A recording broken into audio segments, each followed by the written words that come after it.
Have you ever thought about the power that a single word can hold? Words are the currency of communication, and understanding their meanings can drastically change our interactions. Like keys, they unlock the doors to deeper understanding and clearer expression. Today we'll explore 7 such keys: allegedly, outraged, upfront, inkling, condemned, unfounded, and negate. Each holds its own unique power, capable of transforming a simple sentence into a profound statement. Ready to embark on this lexical journey? Let's get started with our first word. Our first word for today is allegedly. This adverb is derived from the word allege, which means to claim or assert that someone has done something illegal or wrong, typically without providing proof. When we use allegedly, we're essentially saying that something is claimed to be the case or has taken place, although there is no proof at the moment. For instance, you might hear in a news report, "The suspect allegedly robbed the bank yesterday." This means the suspect is claimed to have robbed the bank, but evidence is still being gathered. It's a crucial word in legal parlance, ensuring that a person is presumed innocent until proven guilty. In common speech, allegedly can add an air of skepticism or doubt. For instance, she allegedly finished the whole chocolate cake by herself. So next time you hear allegedly, you know exactly what it means. Moving on to our next word, outraged. Now this is a term that carries some weight. Outraged is an adjective that describes the feeling of intense anger or indignation. It's a step above being just angry or upset. You're outraged when you're so angry that you can hardly contain yourself. Think of a time when you saw an injustice that made your blood boil, or when someone crossed a line that should never have been crossed. That's when you'd say, "I'm outraged." It's a word that carries a sense of righteous anger, a demand for justice, for things to be put right. Let's put it into a sentence. She was outraged when she discovered the company's unethical practices. Or, the community was outraged by the decision to close the local hospital. It's a word that conveys a significant emotional intensity. Now, isn't outraged a powerful way to express intense anger? Next up is upfront. This word, my dear listeners, is a fascinating one. Upfront is an adjective, and it's all about being straightforward and honest right from the beginning. It's about not hiding anything, not beating around the bush, but saying things as they are right from the start. Let's put upfront into a sentence, shall we? Imagine a friend tells you, "I appreciate that you were upfront with me about not being able to come to my party."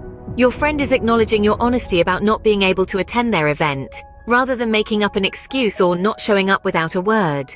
The beauty of the word upfront lies in its capacity to express honesty and openness. It's a word that encourages us to be clear and direct, to avoid misunderstandings, and to foster trust in our relationships. So being upfront is about being honest and open from the start. Our fourth word is inkling. This delightful term, hailing from Middle English, refers to a slight knowledge or suspicion. It's that subtle hint or intuition, the soft whisper of understanding that something might be happening. Let's put inkling to work. Picture this. You're at a dinner party and you get an inkling that the hosts might announce their engagement. Or perhaps you have an inkling that your favorite band may drop a new album soon. It's not guaranteed knowledge, but a small intuitive suspicion. Inkling can also refer to a faint or vague idea, a hint of understanding. You might say, "I have an inkling of how to solve this puzzle," suggesting you're beginning to see a solution, but it's not fully formed yet. The beauty of inkling lies in its subtlety. It's not a loud proclamation, but a soft nudge towards understanding. So when you have an inkling, you have a slight suspicion or hint about something. Moving on, our next word is condemned. Derived from Latin, condemned carries a strong connotation of severe disapproval or criticism. It is a powerful word used to express a harsh judgment or sentence. To illustrate, imagine a crumbling building deemed unsafe and unfit for habitation. This building can be described as condemned. Similarly, in a court of law, when a verdict of guilt is passed, the guilty party is condemned. The term is not limited to structures or legal settings only. It can also be used in everyday language to express extreme disapproval. For instance, if someone's actions are deemed morally or ethically wrong, they can be condemned by society. Remember, condemned is a potent term. It's not a word to be used lightly, as it carries significant weight and implication of strong disapproval or criticism. So, condemned is a strong word expressing severe disapproval or criticism. Our last 2 words for today are unfounded and negate. Let's start with unfounded. Unfounded is an adjective used to describe a claim, accusation, or belief that is without a solid basis or foundation.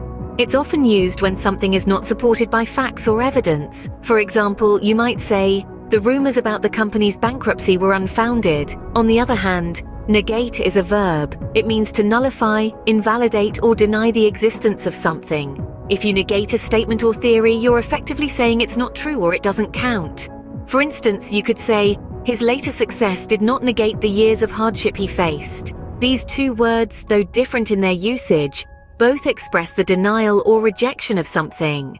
They help us navigate conversations and arguments, allowing us to express disagreement or doubt. Whether it's an unfounded rumor that's spreading like wildfire or a theory that's negated by new evidence, these words play a crucial role in our communication.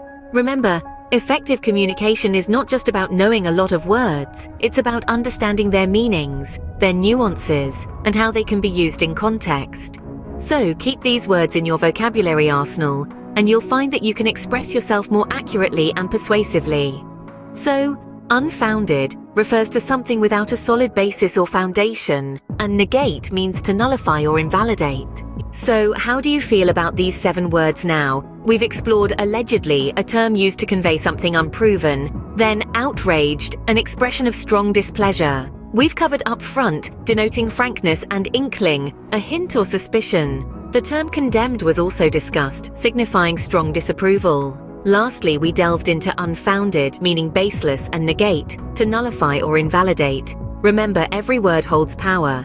Use them wisely and enhance your communication skills.